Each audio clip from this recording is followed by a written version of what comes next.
Hi everyone, অনেকদিন পর তোমাদের সাথে ছোট্ট একটা ব্লগ শেয়ার করব। বেশ কয়েকদিন আগে আমরা গিয়েছিলাম শুশুনিয়ার একটা মেলা। তো এখানে অঙ্কিতা, পাপাইদা, আমি, শুভেন্দু স্কুটিতে গিয়েছিলাম আর বাকিজন গিয়েছিল টোটোতে। বাঁকুড়া থেকে প্রায় আধ ঘন্টা রাস্তা। আমরা অবশ্য শর্ট রাস্তা গিয়েছিলাম, তাই খুব তাড়াতাড়ি পৌঁছে গিয়েছি।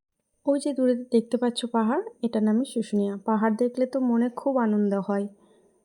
তারপর আমরা পাহাড়ের কাছাকাছি চলে এলাম। এখানে সবাই আমরা একসাথে মিট করলাম।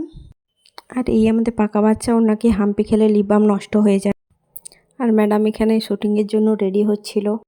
আর তিতু করে নিল ছোট্ট করে একটু রাইড। তারপর আমরা গেলাম পাহাড়ের দিকে। পাহাড়ে উঠতে এখানে একটি প্রাকৃতিক ঝর্ণা দেখা যায়। কথিত আছে এই জলে স্নান করলে নাকি চর্মরোগ সেরে যায়। আমি ঠিক জানি না। যাই হোক, আমরা প্রথমে পাহাড়ে উঠে একটু ছবি তুলে নিলাম। তারপর আমিও আর কি ওই একটু পাহাড়ে ওঠার চেষ্টা করছিলাম।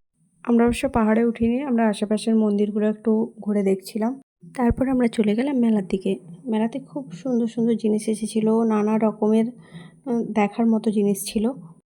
তারপর আমরা ঘুরতে ঘুরতে এই কাকুর হাতের কারুকার্য দেখতে যাই। একটি পাথরের উপর সরস্বতী মূর্তি তৈরি করছিলেন, খুব সুন্দর লাগছিল দেখতে।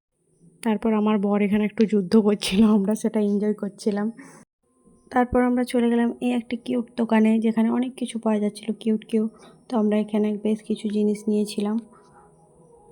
তারপর চলে গেলাম আমরা খাবার দোকানে। মেলায় যাব, খাবো না সেটা তো হয় না। প্রথমে আমরা খেয়ে নিলাম আইসক্রিম, তারপর আমরা খেলাম রোল। এই যে মেয়েকে দেখছেন গেলুনিতে ফার্স্ট। তারপর আমরা আবার দেখতে পেলাম একটা স্পেশাল মাংসের ঘুগনির দোকান, তাও সেখানে ঝপ করে দাঁড়িয়ে পড়লাম, অর্ডার করে ফেললাম মাংসের ঘুগনি। এখানে খাওয়া দাওয়ার পর্ব আমরা শেষ করে আমরা ধরলাম বাড়ির পথ। তো এরপর আমরা ফিরবো বাড়ি। Tata, by.